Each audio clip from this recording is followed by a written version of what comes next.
बिस्मिल्लाहिर्रहमानिर्रहीम। गुमनाम हीरो के मुअज़्ज़ज़ नाज़रीन, अस्सलामु अलैकुम। दोस्तों, लाइक ज़रूर कर दिया करें, शुक्रिया। आइए चलते हैं कहानी की तरफ।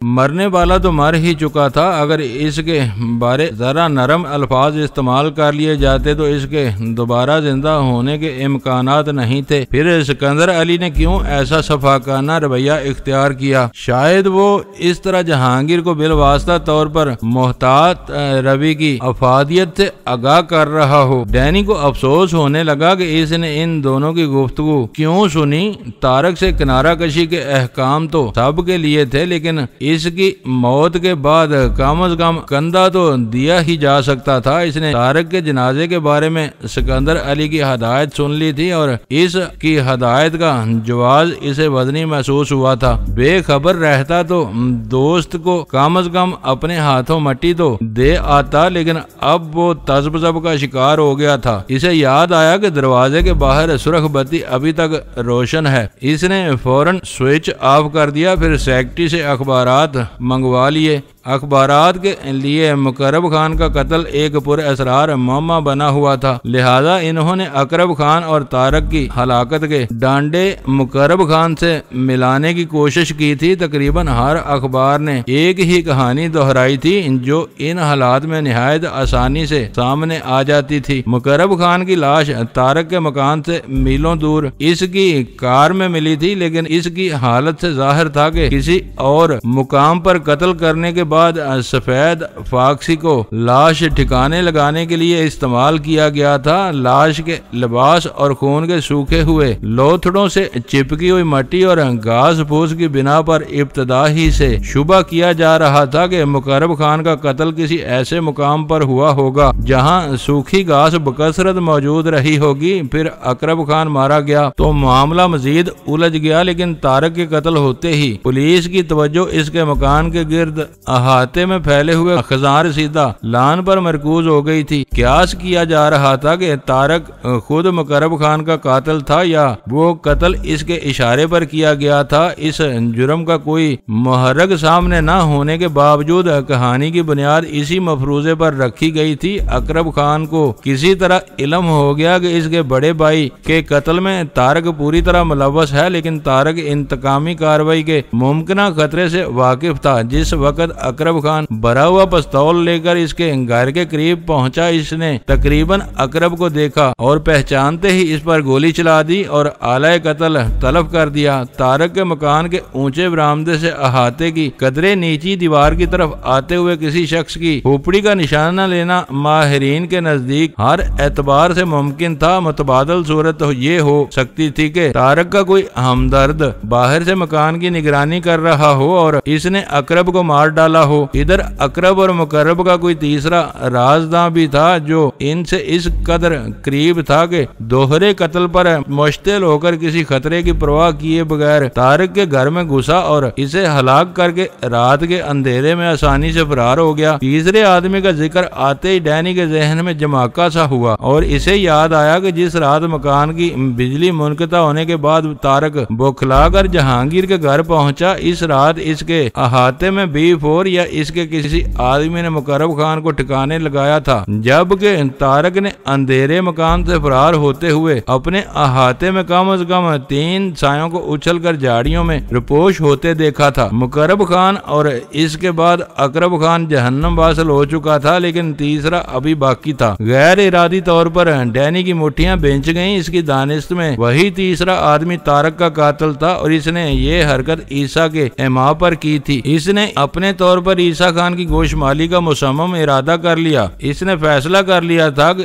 इस बारे में वो बॉस से कोई मशवरा नहीं लेगा। कहीं वो इस इकदाम को तारक की हमायत में की जाने वाली कार्रवाई करार देकर सिरे से मुस्तरद ही न कर दे। अगर बाद में बाजपुर की नौबत आती तो वो बआसानी ये कहकर अपनी गुलो खुलासी करा सकता था कि 2 रोज से इससे या इसकी सेक्रेटरी की तरफ से जवाब न मिलने के बायस इसने मजबूरन राब्ता कायम करने की कोशिश तर्क कर दी थी और तारक के कत्ल के मामले को अपने तौर पर देखने की कोशिश की थी। ईसा खान से राब्ते के लिए वो अपना दफ्तरी टेलीफोन इस्तेमाल नहीं करना चाहता था, लिहाजा सारे अखबारात का सरसरी मुतालिया करने के बाद वहाँ से उठ गया। रास्ते में इसकी जहनी रो एक मरतबा फिर सिकंदर अली की तरफ भटक गई और वो सोचने लगा कि इसने दरवाजे के लिए जीवा हाउस को क्यों खाली कराया है, जबकि इस इमारत से B4 का बराह रास्त कभी भी कोई ताल्लुक नहीं रहा था। इन चारों ने ही इस इमारत का बंदोबस्त किया था। ये जरूर था कि इसके हसूल का मशवरा इसी की जानिब से मिला था। न जाने इमारत खाली कराने से वो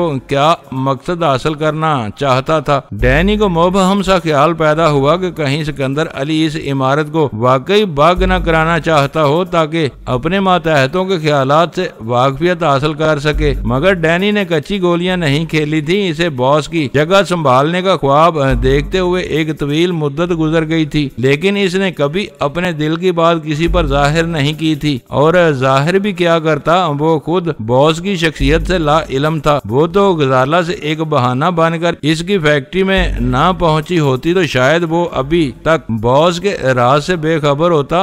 असल बात ये थी कि गजाला खुश शक्ल और खुश गुफ्तार थी। डैनी इसकी जात के शहर से मुतासर हुआ और इसके कॉलेज के सोवेनियर के लिए इश्तिहार दे दिया और इसकी दावत पर कॉलेज के फंक्शन में भी जा पहुंचा, जहां लाउड स्पीकर पर मेहमान खुसूसी की आवाज ने अचानक इस पर एक राज जाहिर कर दिया जो बरसों से मुअम्मा बना चला आ रहा था। और तरीकाकार की रोशनी में डैनी को उम्मीद थी कि वो कभी भी बॉस से वाकिफ ना हो सकेगा, मगर इस दिन महज आवाज की शिनाख्त की बिना पर इसे सिकंदर अली पर शुबा हुआ और फिर नकाबपोश चोर के रूप में इसके मकान में दाखिल होकर डैनी ने ऐसी बहुत सी मालूमात हासिल कर ली जिनकी बिना पर इसका शुबा यकीन में बदल गया। इसे सिकंदर अली के मकान से 4 अहम फोन नंबर भी मिले थे जो इसकी दानिश में तंजीम के अहम जिम्मेदारों के थे। इन ही से डैनी ने यह नतीजा अखज किया था कि B4 अपनी जगह मुतल्लिक अनान सरबराह नहीं था, बल्कि इससे ऊपर भी कुछ लोग मौजूद थे। डैनी का अंदाजा था कि जिस तरह B4 की शख्सियत इसके मातहतों के लिए गुमनाम थी और सारा काम बरसों से महज आवाजों की शिनाख्त और शिनाख्ती इशारों की बुनियाद पर चल रहा था, इसी तरह ऊपर वालों से B4 भी ला इल्म होगा। लेकिन सिकंदर अली की डायरी में इन फोन नंबरों की मौजूदगी इस ख्याल की नफी कर रही थी। फोन नंबर थोड़ी सी मेहनत के बाद ये सुराग लगाया जा सकता था कि वहाँ खुफिया नाम से कॉल्स करता है। डैनी 2 रोज से मुसलसल इसी सोच विचार में मुब्तला था कि मकान से मिलने वाले नंबरों पर कॉल करने से पहले वो कोई राय कायम करना चाहता था, वरना किसी को जरा भी शुबा हो जाता राज फाश हो गए हैं तो फौरी तौर पर तरीकाकार और ठिकाने बदल दिए जाते और बरसों बाद हाथ आने वाले सुराग नकारा रह जाते। इसके पास इन फोन नंबरों के अलावा लाहौर एशियन सिंडिकेट लिमिटेड का नंबर भी था जहां से अपनी तहकीकात को शुरू किया जा सकता था, लेकिन डैनी ऊपर से इब्तिदा के बजाय नीचे से करना चाहता था। इसकी कामयाबी का पहला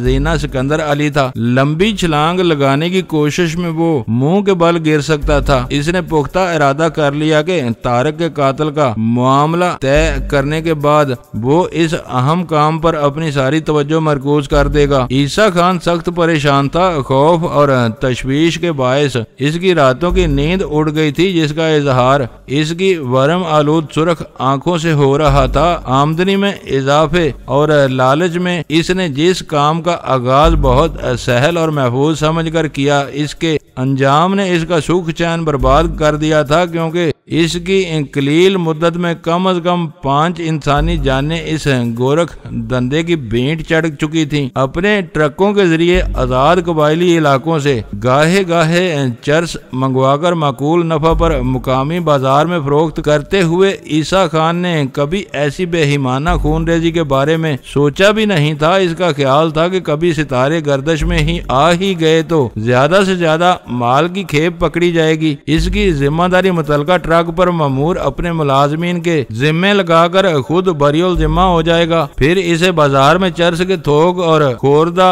दामों के दरमियान नुमाया फर्क ने किसी एक अड्डे से कारोबारी राब्ता करने पर उकसाया तो इसने मुकर्रब खान के जरिए राजू को अपने साथ मिला लिया। लेकिन वहाँ चंद दिन भी सुकून से न गुजरे थे कि मसल्ला लोगों ने राजू का अड्डा तबाह करके वहाँ दिल खोल कर फायरिंग के जरिए खौफो हरास फैलाया, जिसके नतीजे में कई अफराद के जख्मी होने के साथ राजू का भाई अपनी जान से हाथ धो बैठा। राजू ने इस हमले के जिम्मेदारों को गुलाम कादर के साथियों के तौर पर पहचाना था, लेकिन इसने पुलिस को इनकी निशानदही करके अपने जुराइम पेशा बरादरी के मरवजा असूल तोड़ने और फिर तज़हीक का निशाना बनने के बजाय पूरी सूरत हाल ईसा खान के गोश करके इसे इंतकामी कार्रवाई में अपना साथ देने पर मजबूर किया और ईसा खान का कबायली खून जोश में आ गया। इस वक्त इसे जरा भी अंदाजा नहीं था कि वो महम इसके वफादारों के हक में किस कदर खूनरेज साबित होगी। अपने आदमियों में मुकर्रब खान इसका मोतमद खास था और ईसा खान को पूरी उम्मीद थी कि वो अपनी जहानत और बेखौफी के सहारे जल्द ही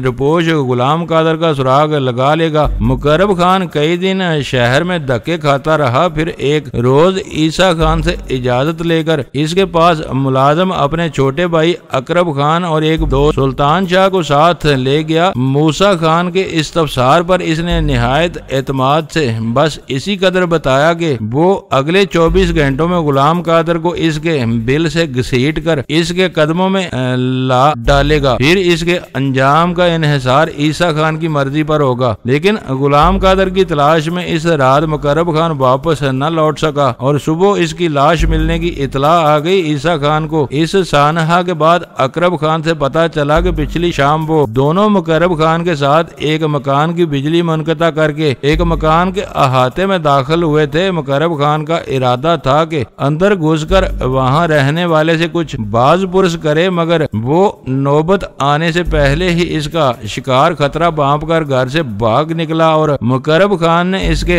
ताक़ब में रवाना होते हुए इन दोनों को वापसी का हुक्म दे दिया। इसके बाद मुकर्रब खान पर क्या गुजरी इससे हर एक ला इल्म था। बड़े भाई के इस वहशियाना कत्ल पर अकरब खान तड़प उठा। वो इस शख्स के लहू से अपनी इंतकाम की प्यास बुझाना चाहता था, जिसके ताक़ब से इसके भाई को जिंदा लौटना नसीब न हो सका। मगर ईसा खान जहांदीदा आदमी था। राजू के भाई के बाद मुकर्रब खान जैसे चालाक और दिलेर आदमी के कत्ल ने इसे ये सोचने पर मजबूर कर दिया कि कहीं वो नादानिस्तगी में शहर के किसी ताकतवर गिरोह से ना उलझ बैठा हो। लिहाजा इसने अकरब खान को सख्ती से रोक दिया और इस हद तक मोहतात रहा कि ना पुलिस से कोई तावन किया और ना ही वो मकान देखने की कोशिश की जहां कत्ल से पहले मुकर्रब खान अपने साथियों से अलहदा हुआ था।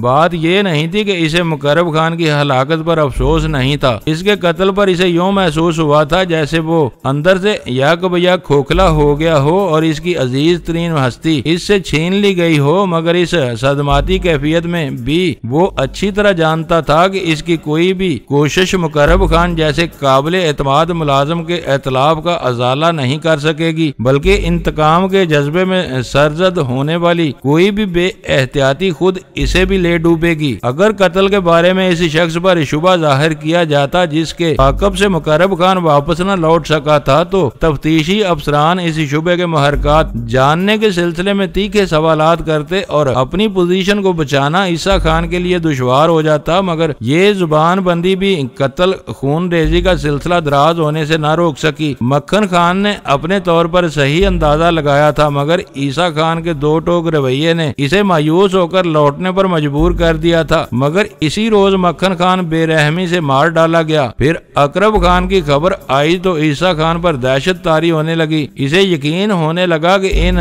पे दर पे वाकयात की पुश्त पर शहर का कोई मजबूत और मुनज़्ज़म गिरोह काम कर रहा है और राजू के अड्डे पर होने वाले खूनरेज तसादम से एक ऐसी कहानी का आगाज हुआ था जिसने भी इसके बारे में कुछ जानने की कोशिश की। इसे फौरी तौर पर रास्ते से हटा दिया गया। इस हवाले से इसके जहन में वो लोग उभर आए जिन्होंने चर्च फरोशी से दस्तबरदार होने के एवज इसे एक खतीर रकम वजीफे के तौर पर देने का वादा किया था और फिर खुद खुद सामने आए बगैर इन्होंने एक लेटर बॉक्स के जरिए इसे पहली किस्त अदा कर दी थी। शायद वो हर कीमत पर अपने धंधे में दखल अंदाज होने वालों को दूर रखने पर तुले हुए थे। ख्वाह इस मकसद के लिए रकम सर्फ करनी पड़े या 2-4 का खून बहाना पड़ जाए, इसका ख्याल था कि वो शख्स इस गिरोह का कोई खास रुकन था जिसके फाटक के करीब अकरब खान मारा गया था, लेकिन वो अहम शख्स भी न बच सका। इसे इसके मकान में मार दिया गया था। इसने अपने सामने मेज पर फैले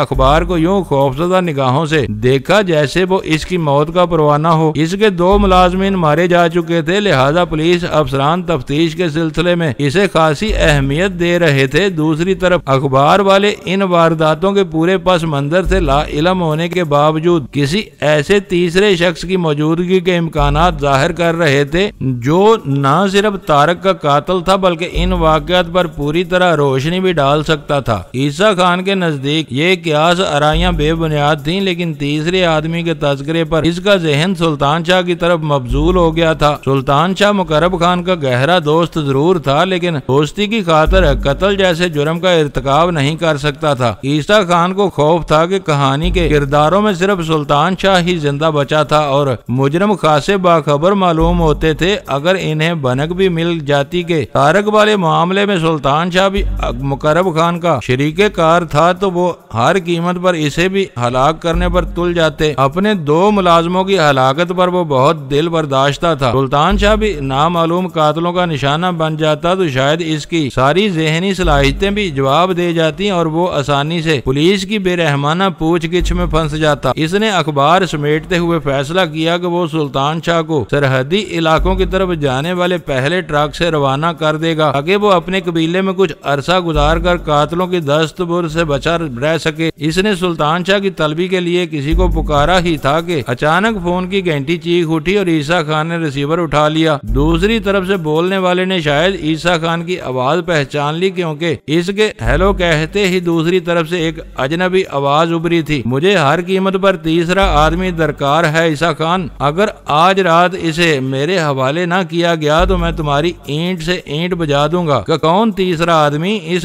बेलाग और धमकी अमेज तर्जे तखातब पर ईसा खान जैसा मजबूत आदमी भी बौखला कर रह गया। जान बनने की कोशिश न करो, तुम अच्छी तरह जानते हो कि मैं किस तीसरे आदमी की बात कर रहा हूँ। लहजे में दुरुस्तगी पैदा हो गई। वो सब अखबारी हर्जा सराई है। ईसा खान ने आखिरी कोशिश के तौर पर संभाला लिया। इस असनाव में वो आदमी दफ्तर में घुस आया था जिसे ईसा खान ने फोन रिसीव करने से पहले आवाज दी थी। इसने हाथ के इशारे से इसे लौटा दिया। ऐसे किसी आदमी से मैं वाकिफ नहीं हूँ, बकवास मत करो। अजनबी आवाज ने अहानत अमेज लहजे में इसे डांट दिया। अखबार के हवाले से मुझे बहलाने की कोशिश न करो। मुझे वो आदमी चाहिए जो मुकर्रब और अकरब के साथ अंदर मकान में देखा गया था। ईसा खान की पेशानी से ठंडा ठंडा पसीना फूटा और वो गहरा सांस लेकर बोला, वो हर मामले से ला ताल्लुक है। तुम ऐसा करो कि इन दोनों के साथ एक बार वहां जाने के अलावा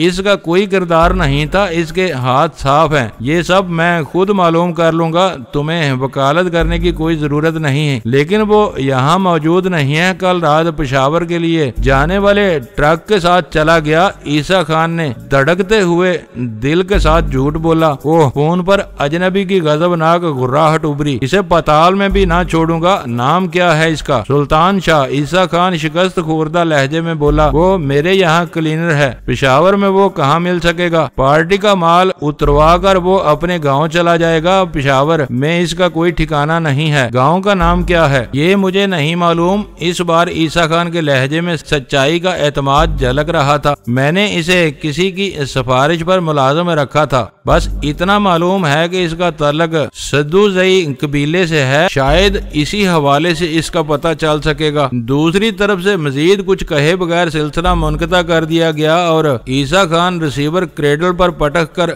गालियां देते हुए अपने अर्दली को पुकारने लगा। सुल्तान शाह को बुला। अर्दली की सूरत देखते ही वो दौड़ा और फिर कुर्सी से उठकर कमरे में बेचैनी से टहलने लगा। चंद मिनट बाद सुल्तान शाह कॉटन वेस्ट से अपने हाथों की स्याही पोंछता हुआ दफ्तर में दाखिल हुआ तो इसके चेहरे पर तजस्सुस के आसार दूर से पड़े जा सकते थे। ईसा खान इसे अपने पीछे आने का इशारा करते हुए अकबी बैठक में दाखिल हुआ। सुल्तान शाह चप्पलें चौखट से बाहर उतार कर अंदर दाखिल हुआ तो ईसा खान दोनों हाथ कमर पर बांधे इसकी तरफ देख रहा था। क्या बात है खान बाबा? इसने बौखलाकर तहैयर ज़दा लहजे में सवाल किया। तुम कुछ परेशान नजर आ रहे हो, मेरी बात सुनकर तुम्हारी भी नींद उड़ जाएगी सुल्तान शाह। ईसा खान धीमे मगर तंजिया लहजे में बोला, पहले दरवाजा बंद करो, फिर मैं बताता हूँ कि तुमने मुझे किस मुश्किल में फंसा दिया है। सुल्तान शाह दरवाजा बंद करके पलटा तो ईसा खान ने कहना शुरू किया, अपनी गलती के नतीजे में मुकर्रब खान खुद तो मारा ही गया, लेकिन अपने साथ हम सब को भी जीते जी एक अजाब में मुब्तला कर गया। अपनी होशियारी के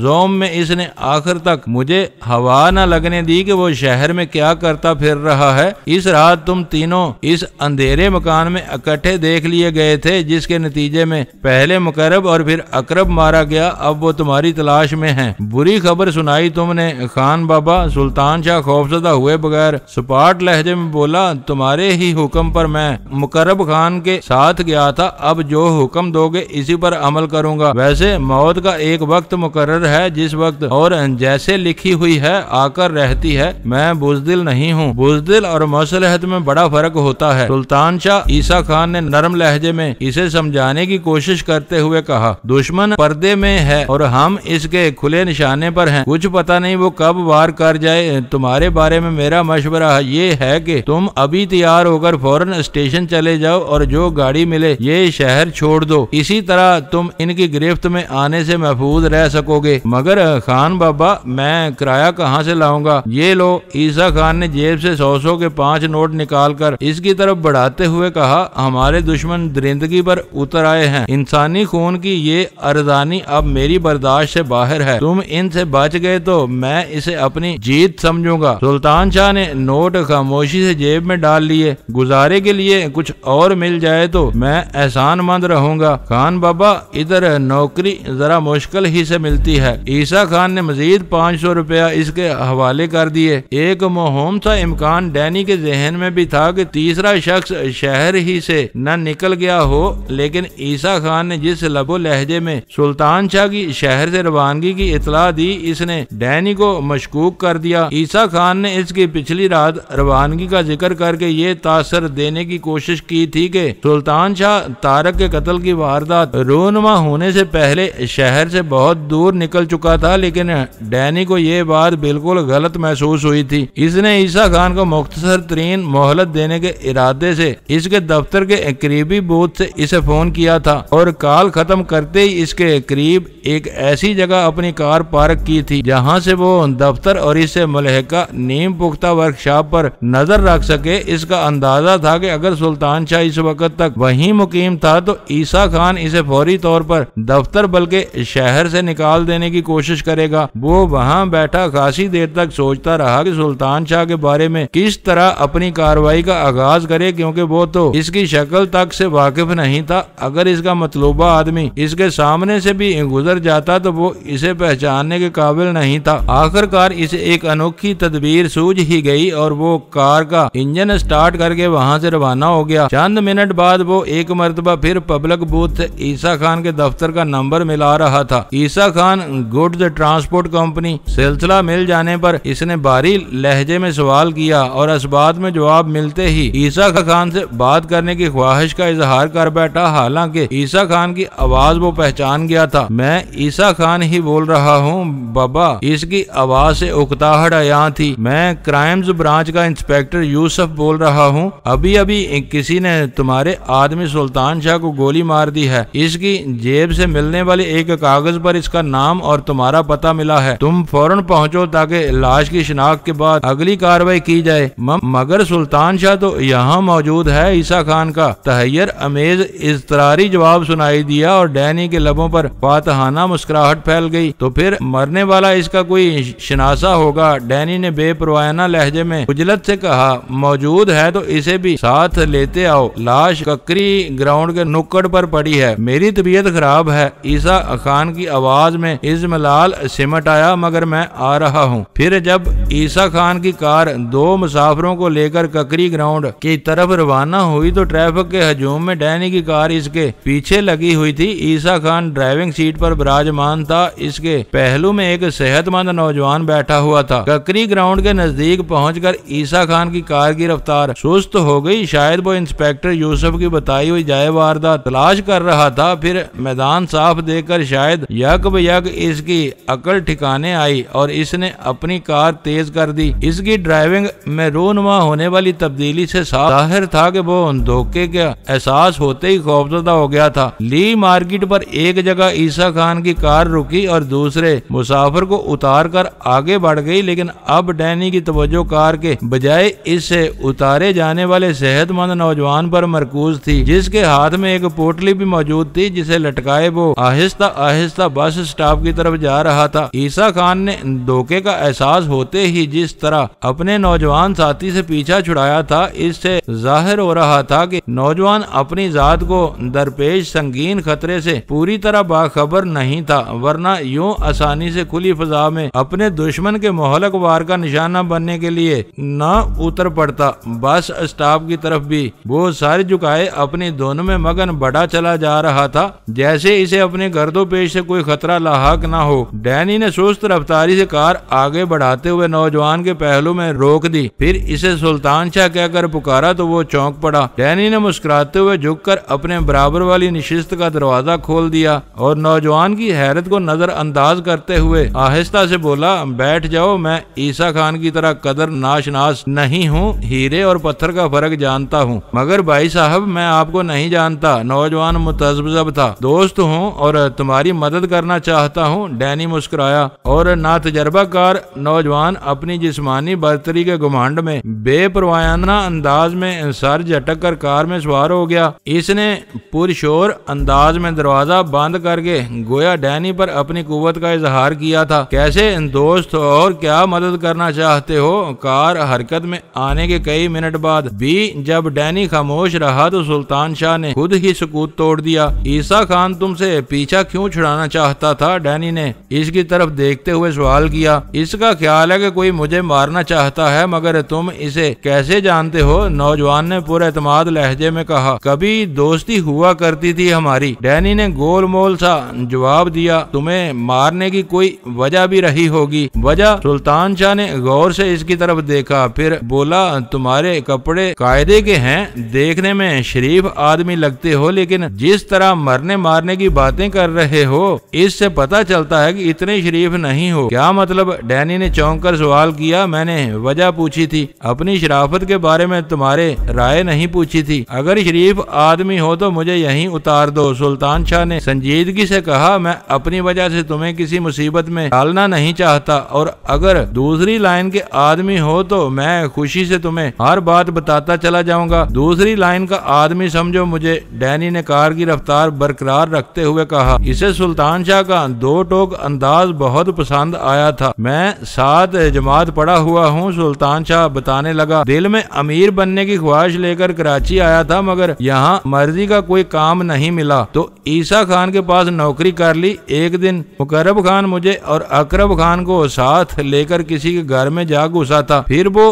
दोनों भाई मारे गए और खान बाबा कहता है कि कातिल मुझे भी मार देगा, क्योंकि इस रात मैंने मुकर्रब खान का साथ दिया था। मैं समझ रहा था कि मुकर्रब खान के मरने के बाद खान बाबा मुझ पर भरोसा करने लगेगा, मगर वो डरता है। अब मैं शहर छोड़कर वापस जा रहा हूँ। अमीर बनने की आरज़ू नहीं रही। अब आरज़ू तो है, मगर कोई घास डालने को तैयार नहीं। वो अफसरदा लहजे में बोला। मुकर्रब खान ने भी अपने कामों की हवा न लगने दी। वो समझता था कि इस तरह खान बाबा की नजरों में इसकी अहमियत कम हो जाएगी। फिर तुमने मुकर्रब खान के कातिल को क्यों मारा? डैनी अचानक सवाल कर बैठा। तुम्हें तो इससे हमदर्दी होनी चाहिए थी। सुल्तान शाह फीके अंदाज में हंसा। दुख तो यही है कि यहाँ च्योंटी का भी खून करने का मौका नहीं मिला और अब नाकाम वापस जा रहा हूँ। मुझे तो ये भी नहीं मालूम कि मुकर्रब खान को मारने वाला कौन था। डैनी को यकीन आ गया कि वो सच बोल रहा था। इसके बारे में कायम किए हुए नजरियात इसे बेबुनियाद नजर आने लगे थे और इसे अफसोस हो रहा था कि इसने बिला वजह ही इसके पीछे लगकर वक्त के साथ ही अपनी तवानाई भी बर्बाद की। मुकर्रब खान मुझे साथ मिला लेता तो